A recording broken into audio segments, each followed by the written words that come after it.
लक्ष्मीनृसिंहगुरुराजकराब्जजातं सत्साम्प्रदायसमवाप्तसमस्तविद्यम् आध्यात्मनिष्ठममलं परिशुद्धचित्तं सिंहाद्रिनामकगुरुं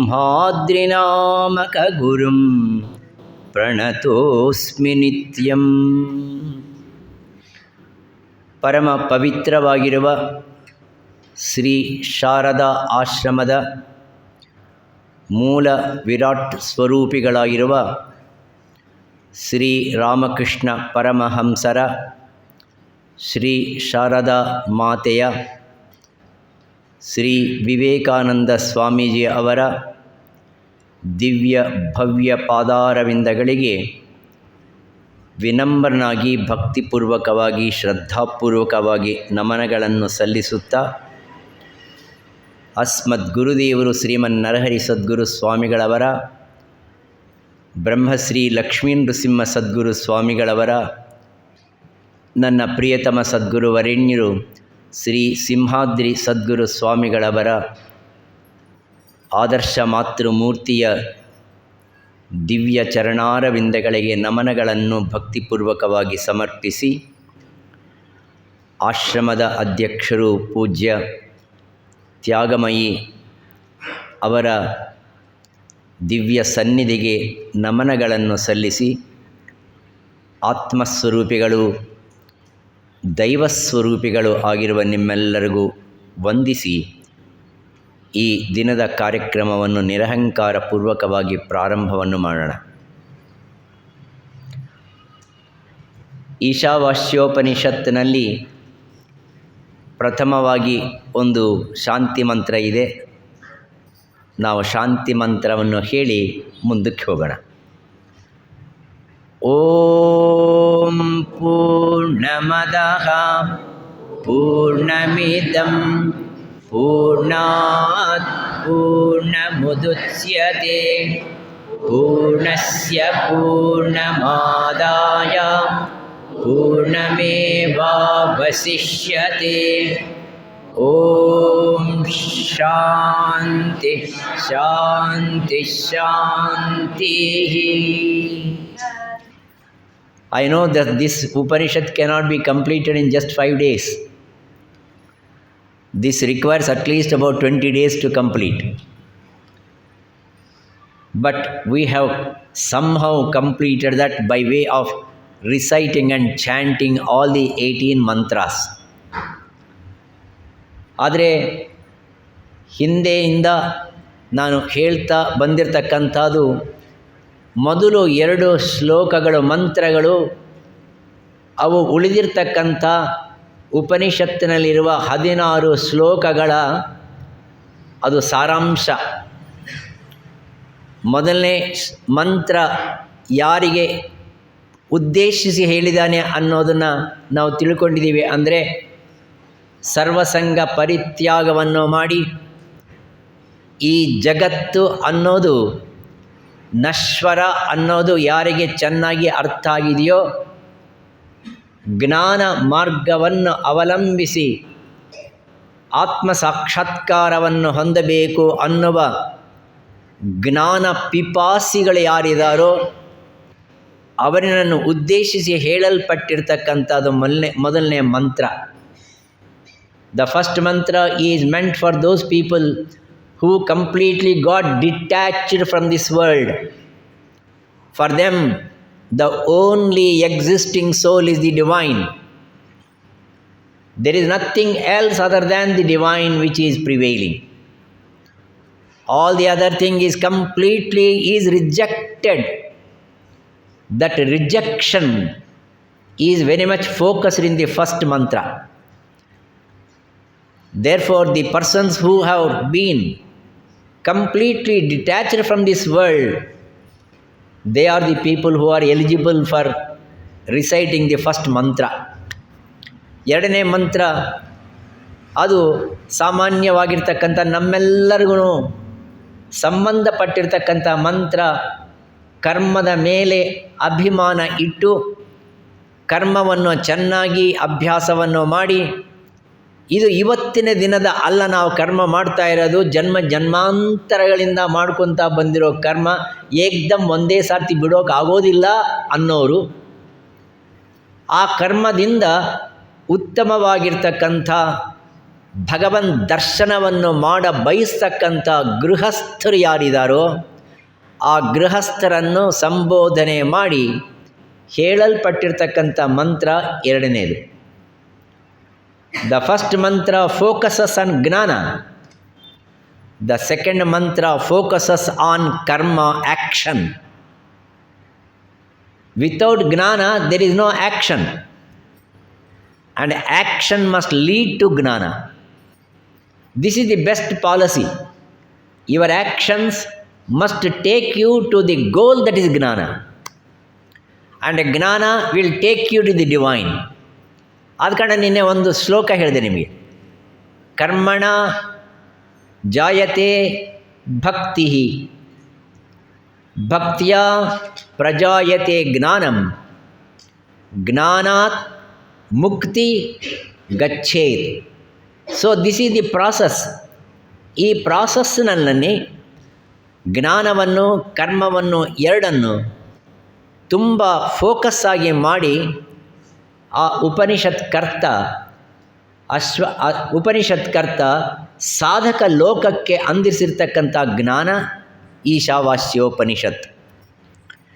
ಈ ಉಪನಿಷತ್ತಿನಲ್ಲಿ 3ನೇ ಮಂತ್ರ 4, 5, 6, 7, 8 ಅಂದರೆ 6 ಮಂತ್ರಗಳು. ಮೊದಲನೇ ಮಂತ್ರದ ವಿವರಣೆ, ಆತ್ಮ ಅಂದರೆ ಏನು, ಆತ್ಮ ಲಕ್ಷಣ ಏನು, ಜಗತ್ತು ಲಕ್ಷಣ ಏನು, ಆ ಆತ್ಮವಸ್ತು ಅಂದರೆ ಎಲ್ಲಿದೆ, ಅದು ಅದರ ನಿಜವಾಗಿರ್ತಕ್ಕಂಥ ಸ್ವಭಾವ ಏನು ಅನ್ನೋದನ್ನು ವಿವರಣೆ ಮಾಡ್ತಕ್ಕಂಥದ್ದು 3ನೇ ಶ್ಲೋಕದಿಂದ 8ನೇ ಶ್ಲೋಕದ ತನಕ. ಕರ್ಮ ಅಂದರೆ ಏನು, ಕರ್ಮ ಏನು ಒಂದೇ ರೀತಿಯಾಗಿರ್ತಕ್ಕಂಥದ, ಸತ್ಕರ್ಮ, ಕಾಮ್ಯಕರ್ಮ, ನಿಷ್ಕಾಮ ಎನ್ನೋ ಅನೇಕ ವಿಧವಾಗಿರ್ತಕ್ಕಂಥ ಕರ್ಮಗಳನ್ನು, ಕರ್ಮದ ರಹಸ್ಯವನ್ನು, ಕರ್ಮದ ತತ್ವವನ್ನು ಅದನ್ನು ಅಭಿವ್ಯಕ್ತಿ ಮಾಡಿರ್ತಕ್ಕಂಥದ್ದು 9, 10, 11, 12, 13, 14 ಮಂತ್ರಗಳು. ಅದು ಕರ್ಮದ ವಿವರಣೆ. ನಾವು ನಿನ್ನೆ ಅಂದ್ಕೊಂಡಿದ್ದೀವಿ, ಕರ್ಮಗಳನ್ನು ಸತ್ಕರ್ಮಗಳನ್ನು ಚೆನ್ನಾಗಿ ಮಾಡುತ್ತಾ ಎಷ್ಟು ವರ್ಷ ಇರಬೇಕು, ನಾವು ಎಷ್ಟು ವರ್ಷ ಇರಬೇಕು? 100 ವರ್ಷ. ಯಾಕೆ ತುಂಬ ಅನುಮಾನದಿಂದ ನಿಮಗೆ ಅನುಮಾನ ಪಡಬೇಡಿ, 100 ವರ್ಷ ಇರಬೇಕು.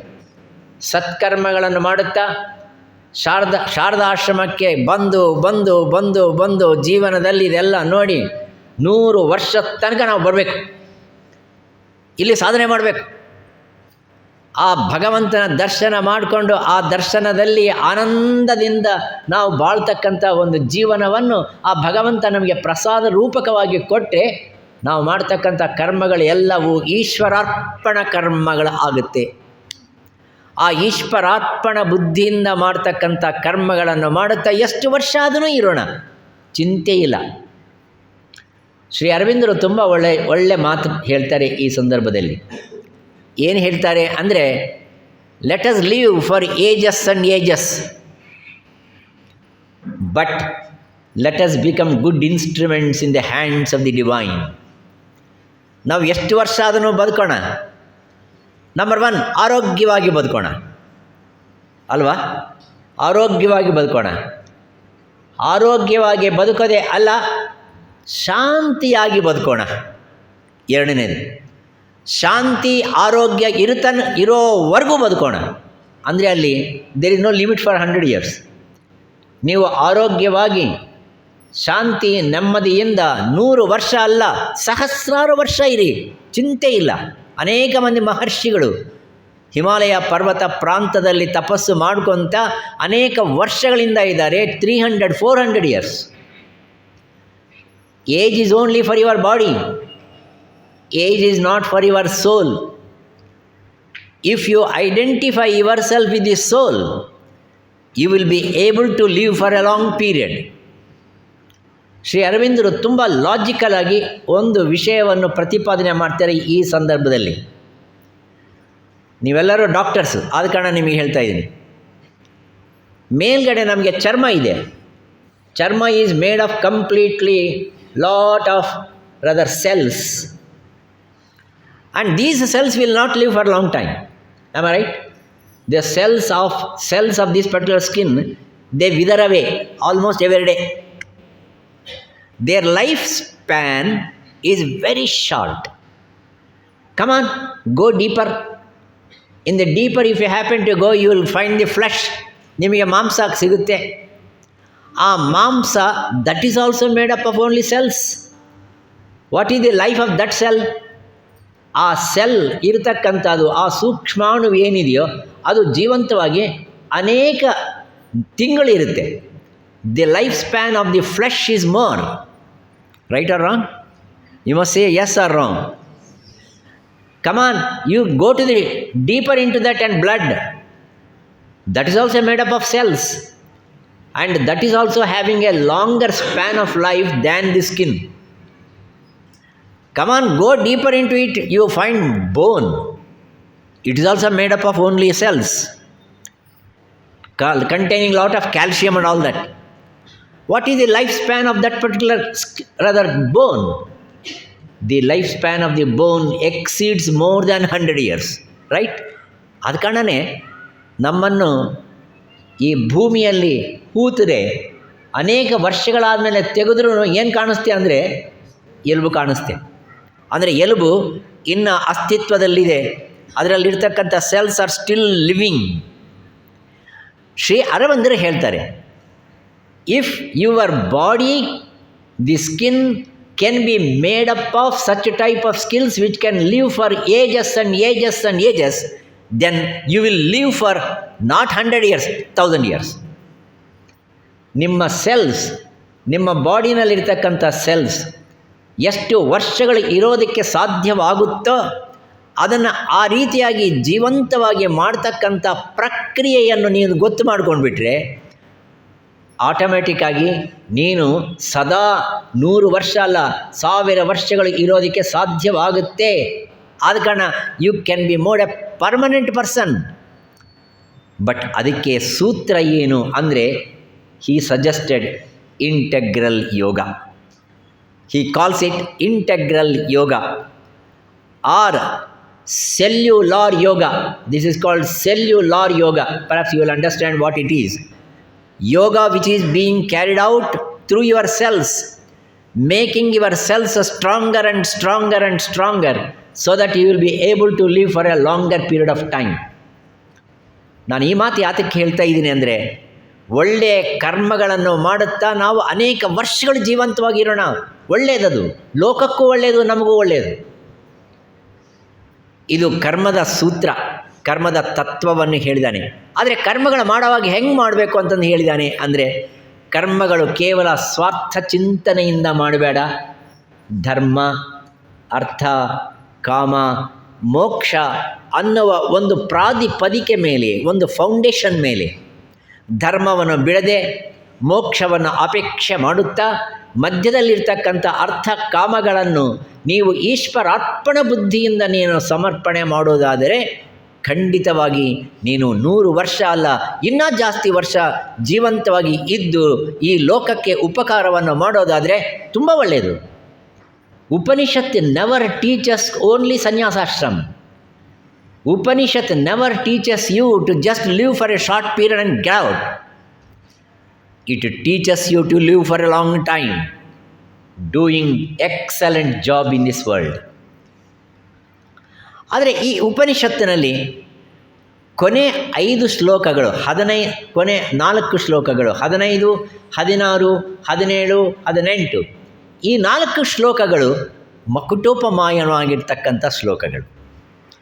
15, 16 ಮಂತ್ರಗಳು ಸೂರ್ಯನ ಬಗ್ಗೆ ಉಪಾಸನೆಯನ್ನು ಮಾಡ್ತಕ್ಕಂಥ ಒಂದು ಪದ್ಧತಿಯನ್ನು ಹೇಳಿದೆ.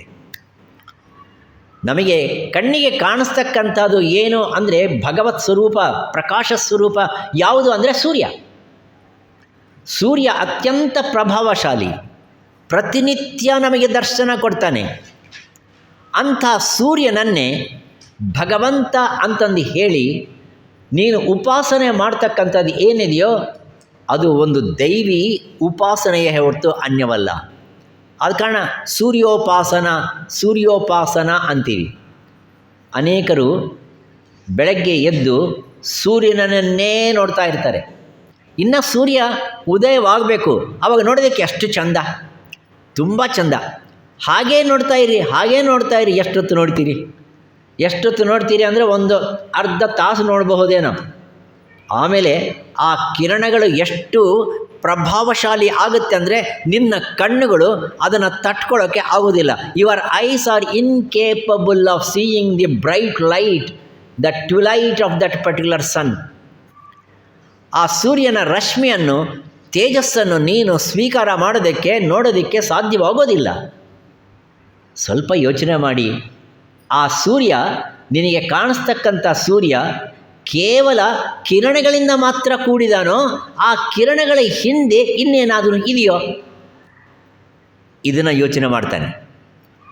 Let me tell you what is there behind the sun which makes the sun to bright so much, and he is brighting ever, all 24 hours he is brightening. ಹಾಗಾದರೆ ಆ ಸೂರ್ಯ ಅಷ್ಟು ಮಹತ್ತರವಾಗಿರ್ತಕ್ಕಂಥ ಶಕ್ತಿ ಉಳ್ಳವನಾದರೆ ಅವನ್ನು ಪ್ರಕಾಶಮಾನವಾಗಿ ಮಾಡ್ತಕ್ಕಂಥದ್ದು ಯಾವ ಶಕ್ತಿ ಇದೆ? ಅನೇಕ ಸಾರ್ತಿ ನಾವು ಕಣ್ಣಿಗೆ ಕಾಣಿಸಿದ್ದೇ ನಾವು ಒಪ್ತೀವಿ ಹೊರತು ಕಣ್ಣಿಗೆ ಕಾಣಿಸ್ದೇ ಇರೋದನ್ನು ಒಪ್ಪೋದಿಲ್ಲ. ಅಷ್ಟೇ ಅಲ್ಲ, ನಮ್ಮ ದೌರ್ಭಾಗ್ಯ ಏನಂದರೆ ನಮಗೆ ಕಣ್ಣಿಗೆ ಕಾಣಿಸ್ದೇ ಇರೋದು ಇಲ್ಲ ಅಂತಂದು ತೀರ್ಮಾನ ಮಾಡ್ಕೊಂಡ್ಬಿಡ್ತೀವಿ. ಅದರಿಂದ ತುಂಬ ಅನಾಹುತ ಆಗುತ್ತೆ. ಸಾಮಾನ್ಯವಾಗಿ ವ್ಯವಹಾರದಲ್ಲಿನೂ ಅಷ್ಟೇ. ನಾವು ಒಬ್ಬರು ನೋಡ್ತಾ ಇರ್ತೀವಿ, ಅವ್ರ ಬಗ್ಗೆ ನಿನಗೆ ಒಂದು ಅಭಿಪ್ರಾಯ ಬರಬೇಕಾದ್ರೆ ನೋಡಿ ಒಂದು ಅಭಿಪ್ರಾಯ ಪಡ್ತೀರಿ. ನಿಜವಾಗಿರ್ತಕ್ಕಂಥ ಅಭಿಪ್ರಾಯನ ಅಲ್ವಾ ಅನ್ನೋದು ಗೊತ್ತಿರಲ್ಲ. ನಮ್ಮ ಸ್ನೇಹಿತನಾಗಿ ಒಬ್ಬನಿರ್ತಾನೆ. This is very much true. Students, please remember, you will be having friendship with your own friend, and for all 2 years, 3 years or 4 years you will be seeing him day in and day out. Have you understood him? ಅವನ ನಿನಗೆ ಅರ್ಥ ಆಗಿದೆಯಾ? Mostly ಅರ್ಥ ಆಗಿರಲ್ಲ. ನಿನಗೆ ಅರ್ಥ ಆಗದ ಇರೋದು ಬೇಕಾದಷ್ಟು ಇರುತ್ತೆ ನಿಮ್ಮ ಫ್ರೆಂಡ್ನಲ್ಲೇ. ಪ್ರತಿ ಒಂದು ವಿಷಯದ ಬಗ್ಗೆನೂ ಅಷ್ಟೇ. ಪ್ರಪಂಚದಲ್ಲಿ ನಾವು ಕಂಡಂತೆ ನಾವು ಕಂಡಿದ್ದು ಸತ್ಯ ಅನ್ನುವುದು ಅದು ಕೇವಲ ಅರ್ಧ ಸತ್ಯ ಹೊರತು ಇನ್ನೊಂದು ಸತ್ಯ ನಮಗೆ ಗೊತ್ತಿಲ್ಲದ ಇರತಕ್ಕಂಥದ್ದು ಬೇಕಾದಷ್ಟು ಇರುತ್ತೆ. ಅದು ಯಾವಾಗ ದರ್ಶನವಾಗುತ್ತೆ? ಅದು ದರ್ಶನವಾಗಬೇಕಾದ್ರೆ ತೀಕ್ಷ್ಣವಾಗಿ ಪ್ರತಿಯೊಂದನ್ನು ಪರಿಶೀಲನೆ ಮಾಡಬೇಕು.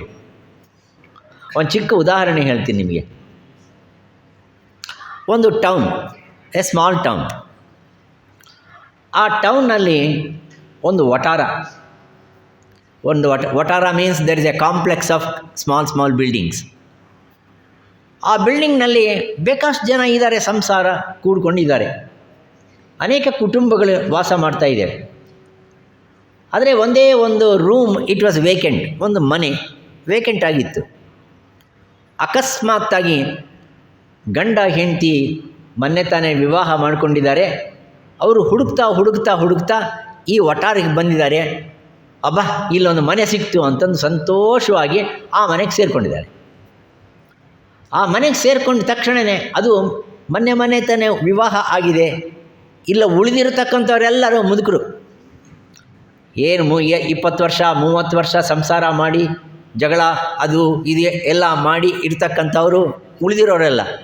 ಇವರು ಪಾಪ ಹೊಸದಾಗಿ ಮದುವೆ ಮಾಡ್ಕೊಂಡು ಬಂದಿದ್ದಾರೆ. ಅವ್ರು ಬಂದ ತಕ್ಷಣ ಎಲ್ಲರಿಗೂ ಒಂದು ಉತ್ಸಾಹ.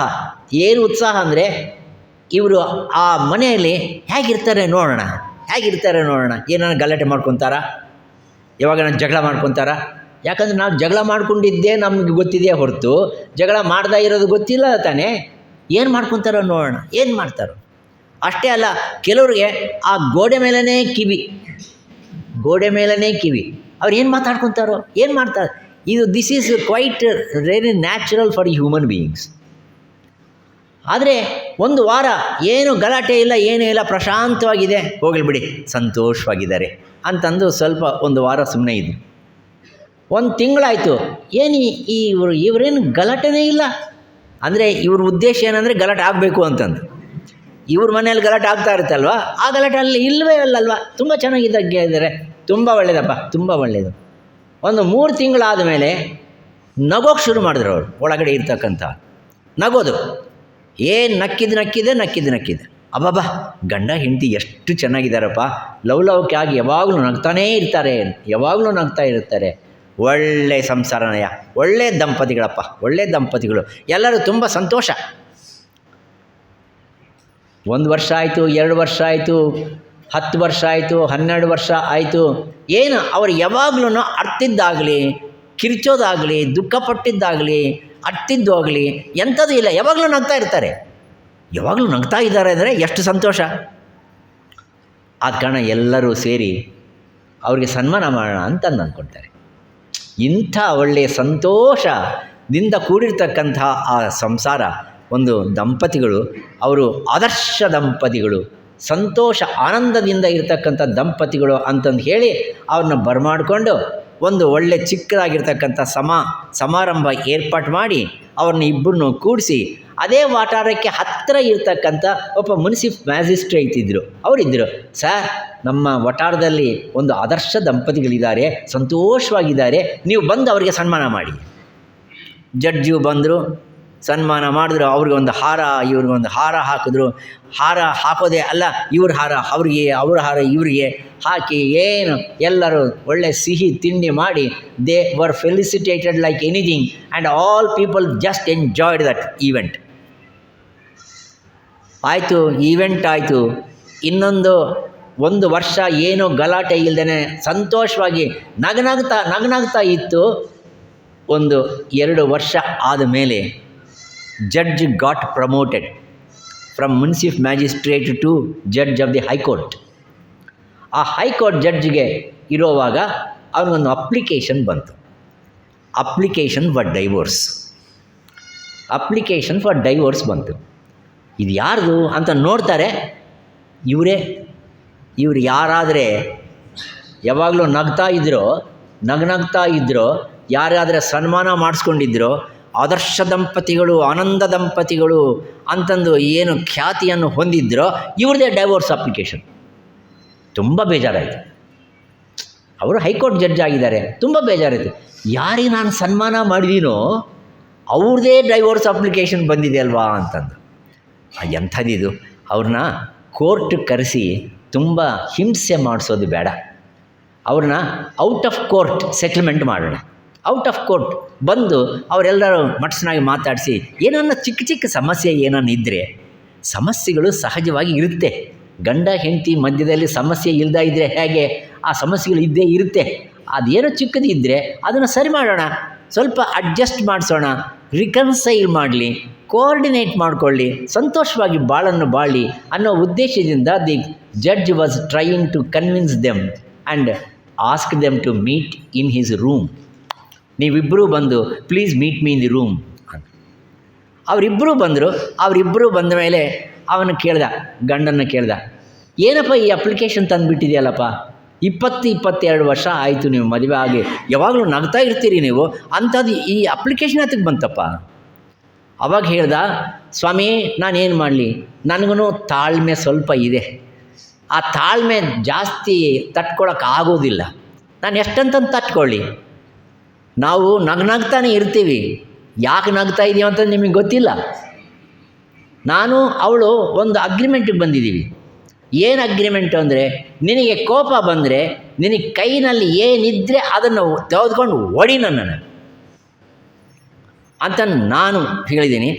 ಅವಳು ಏನು ಹೇಳಿದಾಳೆ, ನಿನಗೇನಾದರೂ ಕೋಪ ಬಂದರೆ ನೀನು ಕೈನಲ್ಲಿ ಏನಿದ್ದರೂ ಸರಿ ಹೊಡಿ ನೀನು, ಆದರೆ ನೀನು ಹೊಡೆಯುವಾಗ ನಾನು ತಪ್ಪಿಸ್ಕೊಂಡ್ರೆ ನಾನು ನಗ್ತೀನಿ, ನೀನು ಕರೆಕ್ಟಾಗಿ ಹೊಡೆದರೆ ನೀನು ನಕ್ಕು, ಅಂದರೆ ನನಗೆ ಬಾಧೆ ಆದರೆ ನೀನು ನಗು, ನಾನು ತಪ್ಪಿಸ್ಕೊಂಡ್ರೆ ನಾನು ನಗ್ತೀನಿ, ನಾನು Vijaya, I am victorious, because when you came to beat me, well I was just escaped, therefore I am showing my valour by way of laughing.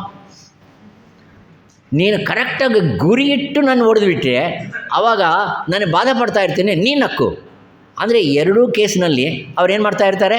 ನಗ್ತಾ ಇರ್ತಾರೆ. ನಮ್ಮ ನಗುದಲ್ಲಿ ಇರ್ತಕ್ಕಂಥ ರಹಸ್ಯ ಇದು ಸ್ವಾಮಿ ಅಂತಂದು ಹೇಳ್ತಾನೆ ಗಡ್ಡ. ಆವಾಗ ಇವರೆಲ್ಲರೂ ಇದ್ದಾರಲ್ವ, ಇವರು ಅಂದ್ಕೊಳ್ತಾರೆ, ಅಯ್ಯೋಯ್ಯೋ ಎಂಥ ಕೆಲಸ ಇದು. ಆದರೆ ಏನು ಮಾಡಲಿ ಸ್ವಾಮಿ ಜಡ್ಜ್ರೇ, ನನಗೆ 25 ವರ್ಷಗಳಿಂದ ಇದೇ ರೋಗ, ನನಗೂ ತಾಳ್ಮೆ ಇದೆ. ನಾನು ಹಿಂದೆ ಅವಳು ಹೊಡೆಯೋಕ್ಕೆ ಬಂದರೆ ನಾನು ತಪ್ಸ್ಕೊತಾ ಇದ್ದೆ, ನಾನು ನಗ್ತಾ ಇದ್ದೆ. ನಾನು ಹೊಡೆದ್ರೆ ಅವಳು ಕರೆಕ್ಟಾಗಿ ಬಿದ್ದರೆ ನಾನು ನಗ್ತಾ ಇದ್ದೆ, ಅವ್ರು ಅಳ್ತಾ ಇದ್ದಳು. ಆದರೆ ಅವಳು ಕರೆಕ್ಟಾಗಿ ಬಿದ್ದರೆ ಅವಳು ನಗ್ತಾ ಇದ್ದರು, ನಾನು ಅಳ್ತಾ ಇದ್ದೆ. ಇದು 25 ವರ್ಷಗಳಿಂದ ನಡೀತಾ ಇದೆ. ಅದಕ್ಕೋಸ್ಕರ ಒಂದು ಕೂಸಿಲ್ಲ, ಒಂದು ಮಗು ಇಲ್ಲ, ಎಂಥದಿಲ್ಲ. ಆದ ಕಾರಣ ಸ್ವಾಮಿ ನನಗೆ ತಾಳ್ಮೆ ಹೋಗ್ಬಿಟ್ಟಿದೆ, ಡೈವರ್ಸ್ ಕೊಡಿಸ್ಬಿಡಿ. ಈ ಮಾತು ಹೇಳಿದ ತಕ್ಷಣವೇ ಜಡ್ಜ್ ಹೇಳ್ತಾನೆ, ಏನಪ್ಪ ನೀವು ಹೊರಗಡೆ ಕಾಣಿಸ್ಕೊಳ್ಳೋದು ಒಂದು ರೀತಿ, ಮೆಸೇಜ್ ಇಸ್ ದಿಸ್. ಒಬ್ಬ ವ್ಯಕ್ತಿಯನ್ನಾಗಲಿ ಇಬ್ಬರು ವ್ಯಕ್ತಿಗಳನ್ನಾದರೆ ನೀವು ಹೆಂಗೆ ಅರ್ಥ ಮಾಡ್ಕೊತೀರ ಅಂದರೆ ಬಾಹ್ಯದಲ್ಲಿ ನೋಡಿ ಮಾತ್ರ ಅರ್ಥ ಮಾಡ್ಕೊತೀರ, ಹೊರತು ಒಳಗಡೆ ಏನಿದೆ ಅನ್ನೋದು ನಿಮ್ಗೆ ಅರ್ಥವಾಗೋದಿಲ್ಲ. ಎಲ್ಲ ಸಂಸಾರಗಳು ಹೀಗೆ, ಬಾಹ್ಯಕ್ಕೆ ಚೆನ್ನಾಗಿದ್ದಂಗೆ ಇರ್ತಾರೆ, ಒಳಗಡೆ ಅದು ಎಷ್ಟು ಪ್ರಾಬ್ಲಮ್ಸ್ ಇರುತ್ತೋ, ಸಮಸ್ಯೆ ಇರುತ್ತೋ ಹೇಳ್ಕೊಳ್ಳಲ್ಲ, ನಗ್ತಾ ಇರ್ತಾರೆ. ನಾವು ಯಾರನ್ನ ಟಕ್ ಅಂತಂದು ಹೋಗ್ಬಿಟ್ರೆ ಮನೆಗೆ ಎಷ್ಟು ಲವಲವಿಕೆ ಆಗಿರ್ತಾರೆ. ಕಾಫಿ ಬೇಕಾ, ಅದು ಬೇಕಾ, ಇದು ಬೇಕು, ಉಪಚಾರ ಮಾಡಿದ್ದೆ ಎಲ್ಲರೂ ಹೋದ ಮೇಲೆ ನೀನು ಆ ಉಪಚಾರ ಮಾಡಿದ್ದಕ್ಕೆ ಇಷ್ಟು ಗ್ಲಾಸ್ ತುಂಬ ಕಾಫಿ ಕೊಡ್ತೀಯ ನಿನಗೆ ಅಂತ ಹೊಡೆಯೋದು. ಅಂದರೆ ಮನುಷ್ಯನಿಗೆ ಎರಡು ಮುಖ ಇದೆ. ಕಾಣಿಸೋ ಒಂದು ಮುಖ, ಕಾಣಿಸ್ದ ಇರೋ ಇನ್ನೊಂದು ಮುಖ ಇದೆ.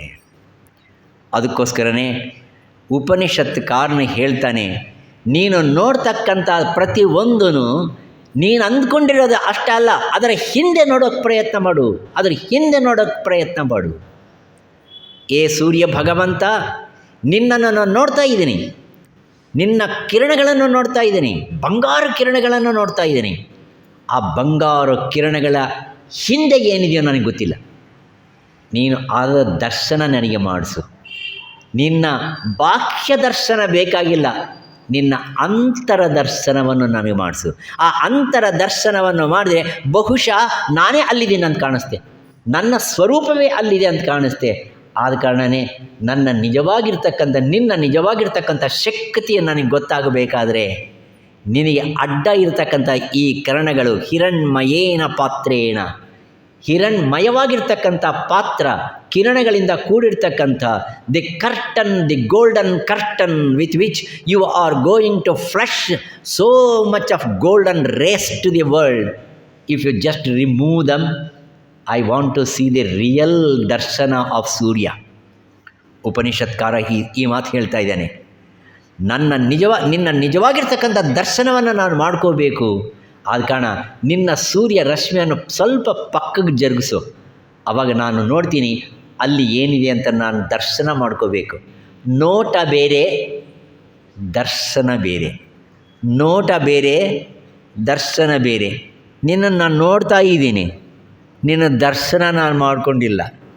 ನಿನ್ನ ಒಳಗಡೆ ಏನಿದೆ, ಒಳಗಡೆ ಏನು ಚಿಂತನೆ ಇದೆ, ಒಳಗಡೆ ಯಾವ ಸಂಕಲ್ಪಗಳಿದೆ, ಒಳಗಡೆ ಎಂಥ ಅದ್ಭುತವಾಗಿರ್ತಕ್ಕಂಥ ಒಂದು ದಿವ್ಯ ಲೋಕ ಇದೆಯೋ ಅಥವಾ ಅಗ್ನಿ ಜ್ವಾಲ ಇದೆಯೋ ಗೊತ್ತಿಲ್ಲ, ಯಾವುದನ್ನೇ ಇರ್ಬೋದು.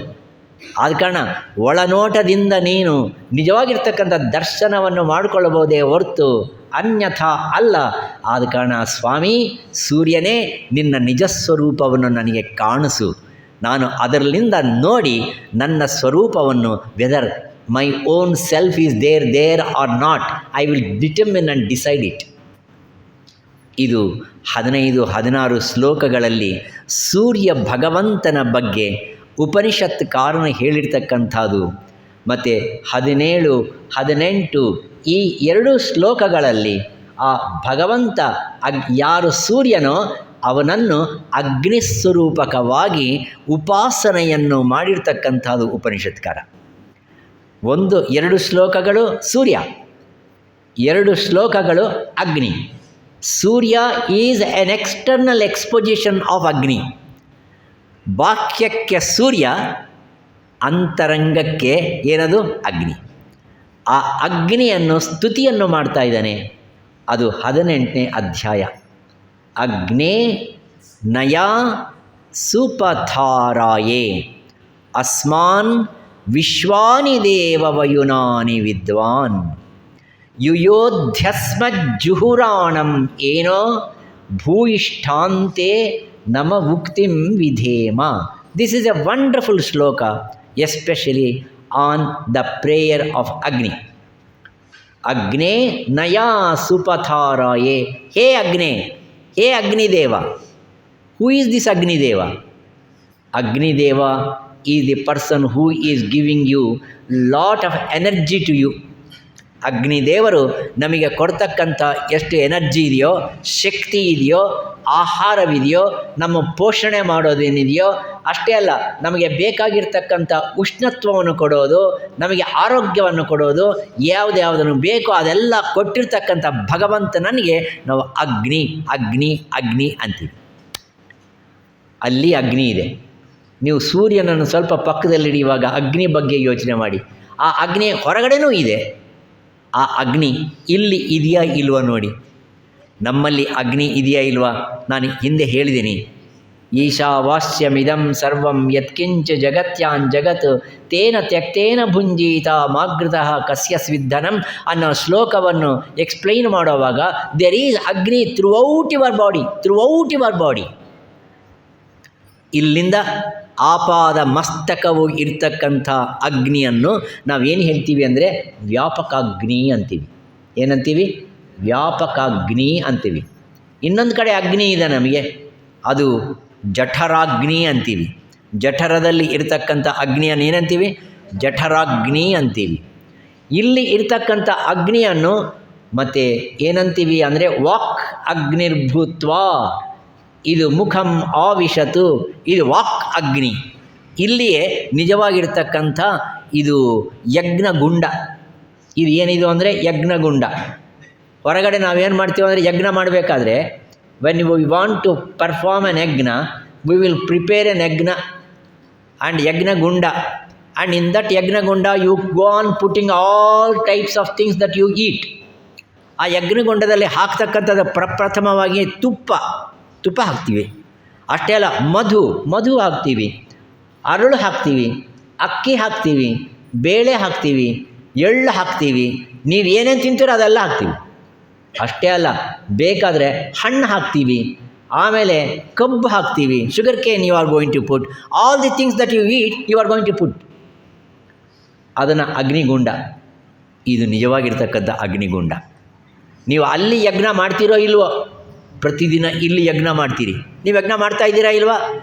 ಬೆಳಗ್ಗೆ ಒಂದು ಸರ್ತಿ ಮಾಡ್ತೀರಿ, ಮಧ್ಯಾಹ್ನ ಒಂದು ಸರ್ತಿ ಮಾಡ್ತೀರಿ, ಸಂಜೆ ಮಾಡ್ತೀರಿ, ರಾತ್ರಿ ಮಾಡ್ತೀರಿ. ಯಾವಾಗ ಬೇಕಾದರೆ ಆವಾಗ ಯಜ್ಞಗುಂಡ ಇದೆ. ಆ ಯಜ್ಞಗುಂಡದಲ್ಲಿ, ಈ ಯಜ್ಞಗುಂಡದಲ್ಲಿ ಯಜ್ಞೇಶ್ವರನಿದ್ದಾನೆ, ಅಗ್ನಿ ಇದೆ. ಅಗ್ನಿ ಇದೆಯಾ ಇಲ್ವಾ ಅಂತಂದು ನೋಡಬೇಕಾದ್ರೆ ತುಂಬ ಸುಲಭ. ಕೈಗೆ ತುಪ್ಪ ಹಚ್ಕೊಳ್ಳಿ. ನೀವು ಇದು ತೊಗೊಂಡು ಎಷ್ಟು ಮಾಡಿಕೊಂಡ್ರೂ ಅದು ಹೋಗೋದೇ ಇಲ್ಲ. ಏನು ಮಾಡ್ತೀರಿ? ನಾಲಿಗೆ ಮೇಲೆ ಇಟ್ಕೊಂಬೇಡಿ. ಇವಾಗ ಟ್ರೈ ಮಾಡಬೇಡಿ. ನಾಲಿಗೆ ಮೇಲೆ ಇಟ್ಕೊಂಬೇಡಿ, ಎಲ್ಲ ಕ್ಲೀನ್ ಆಗುತ್ತೆ. ಆಗುತ್ತಾ ಇಲ್ವಾ? ಅಂದರೆ ಆ ತುಪ್ಪ ಕ್ಲೀನ್ ಆಗ್ತಾ ಇದೆ ಅಂದರೆ ಇಲ್ಲಿ ಏನಿದೆ ಅಂತಂದು ಅರ್ಥ. ಥರ್ಮಾಮೀಟ್ರ್ ಎಲ್ಲಿಡ್ತೀರಾ? Where are you going to put your thermometer? Thermometer you are going to put only in the mouth. So ಇದು ನಿಜವಾಗಿರ್ತಕ್ಕಂಥ ಯಜ್ಞಗುಂಡ.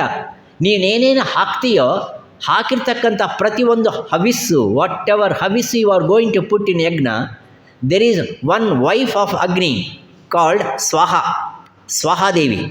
ಆ Swahadevi will take the entire havissu and just take it in side.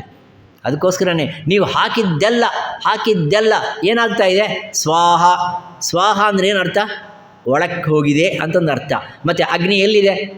ಅಗ್ನಿ ಇಲ್ಲಿದೆ. ಇದು ನಿತ್ಯಾಗ್ನಿ. ಕೆಲವರು ಅಂತಾರೆ, ಸ್ವಾಮಿ ನಾನು ನಿತ್ಯಾಗ್ನಿಹೋತ್ರ ಅಂದರೆ ಬಿಡಿ ಸೇದೋದು, ಸಿಗರೇಟ್ ಸೇದೋದು. ಅದಲ್ಲ. ನಾನು ಅಗ್ನಿ ಇದೆ, ಇಲ್ಲಿ ಅಗ್ನಿ ಪ್ರಚೋದನೆ ಮಾಡ್ತೀನಿ. That is nonsense. ನಿತ್ಯಾಗ್ನಿಹೋತ್ರ ಅಂದರೆ ನಿತ್ಯವು ನನಗೆ ಹಾಕಿರ್ತಕ್ಕಂಥ ಪದಾರ್ಥಗಳನ್ನು ಪಚನ ಮಾಡೋದಕ್ಕೆ ಬೇಕಾಗಿರ್ತಕ್ಕಂಥ ಆ ಉಷ್ಣತ್ವವು ಎಲ್ಲಿ ಕಾಣಿಸ್ತಾ ಇದೆ ಅಂದರೆ ಇಲ್ಲಿ ಕಾಣಿಸ್ತಾ ಇದೆ. ಇದು ಅಗ್ನಿ, ಇದು ನಿಜವಾಗಿರ್ತಕ್ಕಂಥ ವಾಕ್ ಅಗ್ನಿ. ಅಷ್ಟೇ ಅಲ್ಲ, ಅಗ್ನಿ ಇಲ್ಲಿಯೂ ಇದೆ, ಕಣ್ಣಲ್ಲಿ ಅಗ್ನಿ ಇದೆ. ಅದಕ್ಕೋಸ್ಕರ ವಿಶ್ವರೂಪ ಸಂದರ್ಶನ ನೋಡಿದ್ರೆ ನಿಮಗೆ ಅರ್ಥ ಆಗುತ್ತೆ. ಆ ವಿಶ್ವರೂಪ ಸಂದರ್ಶನದಲ್ಲಿ ಇಲ್ಲಿ ಸೂರ್ಯ ಇರ್ತಾನೆ, ಇಲ್ಲಿ ಚಂದ್ರ ಇರ್ತಾನೆ. ನೋಡಿ ಬೇಕಾದ್ರೆ ವಿಶ್ವರೂಪ ದರ್ಶನ ಯೋಗ ನೋಡಿದ್ರೆ, ಮತ್ತು ಆ ಭಗವಂತನಿಗೆ 2 ಕಣ್ಣುಗಳು, ಒಂದು ಸೂರ್ಯ ಇನ್ನೊಂದು ಚಂದ್ರ. ಅದೇ ಏನೋ ಅಲ್ಲ, ನಮ್ಮ ಚಕ್ಷುಡು ಏನಿದೆಯೋ ಅದು ನಿಜವಾಗಿರ್ತಕ್ಕಂಥ ಅಗ್ನಿಯ ಇನ್ನೊಂದು ರೂಪ. ಅಷ್ಟೇ ಅಲ್ಲ, ಆ ಅಗ್ನಿ ಸರ್ವವ್ಯಾಪಕವಾಗಿರ್ತಕ್ಕಂಥ ಅಗ್ನಿ. ದಿಸ್ ಈಸ್ ಆಧ್ಯಾತ್ಮಿಕವಾಗಿರ್ತಕ್ಕಂಥ ಅಗ್ನಿ ಸ್ವರೂಪ. ಅಂಥ ಅಗ್ನಿ ದೇವರನ್ನು ಪ್ರಾರ್ಥನೆ ಮಾಡ್ತಾ ಇದ್ದಾನೆ 18ನೇ ಮಂತ್ರದಲ್ಲಿ. ಇದು ತನ್ನಲ್ಲಿರ್ತಕ್ಕಂಥ ಅಗ್ನಿ, ಬಾಹ್ಯದಲ್ಲಿನೂ ಪ್ರಪಂಚ ವ್ಯಾಪ್ತವಾಗಿರ್ತಕ್ಕಂಥ ಅಗ್ನಿ ದೇವರನ್ನು ಪ್ರಾರ್ಥನೆ ಮಾಡ್ತಾ ಇದ್ದಾನೆ. ಅಗ್ನೇ ನಯ ಸುಪಥಾರಾಯೇ, ನನಗೆ ಒಳ್ಳೆಯ ಪಥವನ್ನು ನನಗೆ ತೋರಿಸು ಸ್ವಾಮಿ. ನಾನು ಜೀವನದಲ್ಲಿ ಕಷ್ಟಪಟ್ಟು ಮುದುಕನಾಗಿ ರೆಡಿ ಆಗಿದ್ದೀನಿ. ಹಿಂದೆ ನಾನು ಕರ್ಮಗಳನ್ನು ಮಾಡಿದ್ದೀನಿ, ಜ್ಞಾನ ಪಡಿಬೇಕು ಅಂತ ಪ್ರಯತ್ನ ಪಟ್ಟಿದ್ದೀನಿ, ಜೀವನ ಎಲ್ಲ ಮಾಡ್ತಾ ಬಂದಿದ್ದೀನಿ. ನನಗೆ ಇವಾಗ 70-75 ವರ್ಷ ಆಗಿದೆ. ಇನ್ನು ನನಗೆ ಶಕ್ತಿ ಜಾಸ್ತಿ ಇಲ್ಲ. ಆದ ಕಾರಣ ನನ್ನ ಮನಸ್ಸು ಸದಾ ಒಳ್ಳೆಯ ಪಥದಲ್ಲಿ ಹೋಗ್ತಕ್ಕಂಥದಕ್ಕೆ ನೀನು ಅನುವು ಮಾಡಿಕೊಡು ಸ್ವಾಮಿ. ಅಗ್ನಿ ನಯ ಸುಪಥಾರಾಯೇ. ಸುಪಥ ಅಂದರೆ ಒಂದು ಒಳ್ಳೆಯ ಪಥ. ಅಂದರೆ ಒಳ್ಳೆಯ ಪಥ ಅಂದರೆ 2 ಪಥ ಇದೆ. Patha means they are the ways. ಕಠೋಪನಿಷತ್ತಿನಲ್ಲಿ ಯಮನತ್ರ ನಚಿಕೇತ ಈ ಮಾತು ಕೇಳ್ತಾನೆ, ಸ್ವಾಮಿ ನನಗೆ ಒಳ್ಳೆಯ ಮಾರ್ಗವನ್ನು ತೋರಿಸು. ಆ ಮಾರ್ಗದಿಂದ ನೋಡುವಾಗ ನನಗೆ ಉತ್ತಮವಾಗಿರ್ತಕ್ಕಂಥ ಆ ದೈವ ಪ್ರಾಪ್ತಿ, ಮೋಕ್ಷ ಪ್ರಾಪ್ತಿ ನನಗೆ ಸಿಗೋ ಥರ ನೀನು ಮಾಡು ಅಂತಂದು ಹೇಳಿದರೆ, ಆವಾಗ ಯಮನ ಹೇಳ್ತಾನೆ, 2 ದಾರಿಗಳಿದೆಯಪ್ಪ, choice is yours. Whether you would like to go in this way or in that way, it is up to you. ನೀನು ಧೂಮ ಮಾರ್ಗದಲ್ಲಿ ಪ್ರಯಾಣ ಮಾಡ್ತೀಯೋ ಅಥವಾ ದೇವ ಮಾರ್ಗದಲ್ಲಿ ಪ್ರಯಾಣ ಮಾಡ್ತೀಯೋ ಅದು ನಿನಗೆ ಬಿಟ್ಟಿದ್ದು. ಧೂಮ ಮಾರ್ಗ ಅಂದರೆ ನಿನ್ನ ಸೆನ್ಸಸ್ನ ಇಷ್ಟಪಟ್ಟಾಗಿ ನೀನು ಬಿಡ್ತಕ್ಕಂಥದ್ದು ಏನಿದೆಯೋ ಅದು ಧೂಮ್ರ ಮಾರ್ಗ. ಅದು ನಿಜವಾಗಿರ್ತಕ್ಕಂಥ ಪಿತೃ ಮಾರ್ಗ. ನಿನ್ನ ಸೆನ್ಸಸ್ನ, ನಿನ್ನ ಇಂದ್ರಿಯಗಳನ್ನು ಒಳ್ಳೆಯ ಪಥದಲ್ಲಿ ನೀನು ಅದನ್ನು ಹೋಗೋದಕ್ಕೆ ಅನುವು ಮಾಡಿಕೊಟ್ರೆ ಅದು ದೇವಪಥ ಆಗುತ್ತೆ. ಅದು ನಿಜವಾಗಿರ್ತಕ್ಕಂಥ ಒಳ್ಳೆಯ ಪಥ ಆಗುತ್ತೆ. ಇದು ಪ್ರೇಯೋ ಮಾರ್ಗ, ಇನ್ನೊಂದು ಶ್ರೇಯೋ ಮಾರ್ಗ. ಒಂದು ಮಾರ್ಗ ಪ್ರೇಯೋ ಮಾರ್ಗ, ಇನ್ನೊಂದು ಮಾರ್ಗ ಶ್ರೇಯೋ ಮಾರ್ಗ. There are 2 ways for every one of us. Choice is hours. ನೀವು ಒಳ್ಳೆಯ ಕೆಲಸವನ್ನು ಮಾಡಿ, ಒಳ್ಳೆಯ ರೀತಿಯಾಗಿರ್ತಕ್ಕಂಥ ಅಭ್ಯಾಸಗಳನ್ನು ಕಲಿತುಕೊಂಡು, ಎಲ್ಲರ ಹತ್ರ ಒಳ್ಳೆಯವನ್ನ ಅನ್ನಿಸ್ಕೊಂಡು, ನೀನು ಜೀವನದಲ್ಲಿ ಸಂತೋಷವನ್ನು, ಸುಖವನ್ನು ಪಟ್ಟು, ನೀನು ಒಳ್ಳೆಯ ರೀತಿಯಾಗಿರ್ತಕ್ಕಂಥ ಸೇವಾ ಸದ್ಭಾಗ್ಯಗಳನ್ನು ಮಾಡಿ ಭಗವಂತನನ್ನು ಸೇರ್ಕೋಬೇಕು ಅಂತಕ್ಕಂಥ ಪ್ರಯತ್ನವನ್ನು ಪಡ್ತೀಯಾ, ನಿನಗೆ ಬಿಟ್ಟಿದ್ದದು. It is something like a 2 rather I should say edges ಇರ್ತಕ್ಕಂಥ knife, 2 ends of the knife. ಒಂದು ಆ ನೈಫ್ಗೆ ಇರ್ತಕ್ಕಂಥದಕ್ಕೆ either you can use it to cut a fruit or you can also cut a throat. Would like to cut a throat or would like to cut a fruit. ನೀನು ಫ್ರೂಟ್ನ cut ಮಾಡಿ ಅದನ್ನು ಆಸ್ವಾದನೆ ಮಾಡಿ ನಿನ್ನ ಹೊಟ್ಟೆ ತುಂಬಿಸ್ಕೊಳ್ಳೋದಾದರೆ ನೀನು ಒಳ್ಳೆ ಮಾರ್ಗದಲ್ಲಿದೆಯಾ ಅಂತಂದು ಅರ್ಥ ಆಗುತ್ತೆ. Otherwise you are going to be there in the other path. ಆದರೆ ನಾನು ಪ್ರಾರ್ಥನೆ ಮಾಡ್ತಾ ಇದ್ದೀನಿ, ಅಗ್ನಿದೇವ ಸುಪಥಾರಾಯೇ, ನನ್ನನ್ನು ಒಳ್ಳೆಯ ಪಥದಲ್ಲಿ ಹೋಗೋದಕ್ಕೆ ನಾನು ಬಿಡು. ಆ ಪಥದಲ್ಲಿ ಹೋಗ್ತಾ ಹೋಗ್ತಾ ಹೋಗ್ತಾ ಹೋಗ್ತಾ ನಿನ್ನ ದರ್ಶನ ಮಾಡ್ಕೋಬೇಕು. ನಿನ್ನನ್ನು ನಾನು ಏನು ಅಂದ್ಕೊಂಡಿದ್ದೀನಿ ಅಂದರೆ, ನಾನು ನಾನು ನೋಡ್ತಾ ಇರೋ ಒಂದು ದೇವರು ಅಂತಂದು ತಿಳ್ಕೊಂಡಿದ್ದೀನಿ ಅಷ್ಟೇ. ಆದರೆ ಆ ದೇವರು ನನ್ನ ಹತ್ರನೇ ಇದ್ದಾನೆ ಅಂತಕ್ಕಂಥ ಜ್ಞಾನ ನನಗಿನ್ನೂ ಬಂದಿಲ್ಲ. I would like to tell you the story of Yashoda ಮಾತೆ ಕೃಷ್ಣನ ಸಾಕು ತಾಯಿ. ಆ ಯಶೋಧಕ್ಕೆ ಕೃಷ್ಣ ಕೇವಲ ಚಿಕ್ಕ ಹುಡುಗ, ತುಂಟ, ತುಂಬ ಗಲಾಟೆ ಮಾಡ್ತಕ್ಕಂಥ ತುಂಟ. ಅವನನ್ನು ಹೊಡೆದಿದ್ದೂ ಸರಿ, ಅವನ ಕಟ್ಟಾಕಿದ್ದೂ ಸರಿ, ಸಾಕ್ಷಾತ್ ಭಗವಂತರಾಗಿರ್ತಕ್ಕಂಥ ಕೃಷ್ಣನನ್ನು ಕಟ್ಟಾಕಿದ್ದೂ ಸರಿ. ಅವಳ ದೃಷ್ಟಿ ಏನು ಅಂದರೆ, ಅವಳ ದೃಷ್ಟಿ ಕೇವಲ ಇವನು ಗಲಾಟೆ ಮಾಡ್ತಾ ಇದ್ದಾರೆ ಅಷ್ಟೇ ಅಲ್ಲ, ಇವನು ಎಲ್ಲರ ಮನೆಗೆ ಹೋಗಿ, ಎಲ್ಲರ ಮನೆಯಲ್ಲಿ ಹೋಗಿ ತುಪ್ಪ ತಿಂತಾನೆ, ಬೆಣ್ಣೆ ತಿಂತಾನೆ, ಹಾಲು ಕುಡಿತಾನೆ, ಬರ್ತಾನೆ, ಕಂಪ್ಲೇಂಟ್ ತರ್ತಾನೆ. ಅಷ್ಟೇ ಗೊತ್ತಿರೋದು. ಇದು Yashoda primary thinking about god, primary thinking. ನಾವೂ ಹಾಗೆ ಭಗವಂತನನ್ನು ಬೈತೀವಿ ನಾವು. ವಿ ಆಲ್ವೇಸ್ ಕರ್ಸ್ ಭಗವಂತ. ನಾನು ಇಷ್ಟು ಕಷ್ಟಪಡ್ತಾಯಿದ್ದೀನಿ, ಏನೂ ಮಾಡೋದಿಲ್ಲ. ಅಷ್ಟೇ ಅಲ್ಲ, ಅವರೆಲ್ಲ ಸುಖವಾಗಿದ್ದಾರೆ, ನನಗೇ ಕಷ್ಟ ಕೊಟ್ಬಿಟ್ಟಿದ್ದಾನೆ. ಅಷ್ಟೇ ಅಲ್ಲ, ಅವ್ರ ಮನೆಯಲ್ಲಿ ನೋಡಿ ಎಲ್ಲರೂ ಜೀವಂತವಾಗಿ ಸಂತೋಷವಾಗಿದ್ದಾರೆ. ನನ್ನ ಮನೆಯಲ್ಲಿ ನೋಡಿ, ಮೊನ್ನೆ ಒಬ್ಬನು ಹೋದ, ಇನ್ನೊಬ್ಬನು ಹೋದ, ಅವನ ಮನೆಯಲ್ಲಿ ಅಷ್ಟು ಜನ ಇದ್ದಾರೆ, ಅವನೊಬ್ಬನು ಹೋಗಬಾರ್ದ? ಇದೊಂದು ಅದರ ಮೇಲೆ. ಅಂದರೆ ಈ ಭಾವನೆಗಳು ಯಾಕೆ ಬರುತ್ತೆ ಅಂದರೆ, ನಿಮ್ಮ ದೃಷ್ಟಿ ಹೇಗಿದೆ ಅಂದರೆ, ಭಗವಂತ ನನಗೆ ಯಾವುದೋ ಒಬ್ಬ ಸೋಲ್ಜರ್ ಥರ ನೀವು ಒಂದು ರೂಪ ಕಲ್ಪನೆ ಮಾಡಿ ಅವನ್ನೆಲ್ಲ ನೀವು ಕೇಳಿದ್ದೆಲ್ಲ ಸರಿ ಮಾಡಬೇಕು. ನೀನು ಮಾತ್ರ ಏನು ಮಾಡ್ತೀವಿ? ನೀನೇನು ಮಾಡಲ್ಲ. ಆದರೆ ಅವನು ಎಲ್ಲ ಸರಿ ಮಾಡಬೇಕು. ಆ ಎಲ್ಲ ಸರಿ ಮಾಡಬೇಕು ಅಂತಕ್ಕಂಥ ಭಾವನೆ ಇದೆಯಲ್ವ, ಅದು ಕೇವಲ ನೀಚವಾಗಿರ್ತಕ್ಕಂಥ ಭಾವನೆ. ಅದೇ ಭಾವನೆ ಯಶೋಧ ಮಾತೆಗೆ. ಇವನು ಎಂಥ ತುಂಟ, ಇವನು ಎಂಥ ಗಲಾಟೆ ಮಾಡ್ತಾನೆ, ಎಲ್ಲರ ಹತ್ರಕ್ಕೆ ಹೋಗಿ ಕಂಪ್ಲೇಂಟ್ ತರ್ತಾನೆ ಇವನು. ಎಲ್ಲರೂ ಬಂದು ಇನ್ನೊಂದು ಸಾರ್ತಿ ಕಂಪ್ಲೇಂಟ್ ಮಾಡ್ತಾರೆ. ನಿನ್ನ ಮಗ ನೋಡು, ಅವನು ಹಾಲು ಕುಡಿಯೋದು ಬಿಟ್ಟು ಮಣ್ಣು ತಿಂತಾ ಇದ್ದಾನೆ.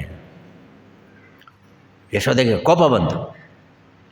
ಹೇಳ್ಕೊಂಡು ಬಂದು ಏನು ತಿಂತಾ ಇದೀಯ ನೀನು? ಏನಿಲ್ಲಮ್ಮ, ನಾನು ಬೆಣ್ಣೆ ತಿಂತೀನಿ ಹೊರತು ಮಣ್ಣು ತಿಂತೀನ? ಇಲ್ಲ, ಬಾಯಿ ತೆಗಿ ನೀನು, ಕಪ್ಪಾಳಕ್ಕಾಗ್ತೀನಿ ನೋಡು. ಭಗವಂತನ ಜೊತೆಯಲ್ಲಿ ಆಟ ನೋಡಿದು. ಆದರೆ ಇವನು ಭಗವಂತ ಅಂತ ತಿಳಿಯೋ ತನಕ ಈ ಆಟ.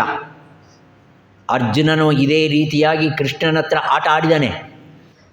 ಸಖೇತಿ ಮತ್ವಾ ಪ್ರಸಭಂ ಯದುಕ್ತಂ, ಹೇ ಕೃಷ್ಣ, ಹೇ ಯಾದವ, ಹೇ ಸಖೇತಿ, ಹೇ ಡ್ರೈವರ್, ಹೋಗಯ್ಯ ರಥ ಓಡಿಸ್ಕೊಂಡು, ನೀನು ನನ್ನ ಗುಡ್ ಫ್ರೆಂಡ್. ನೀನು ಅವನಿಗೆ ಕೃಷ್ಣನ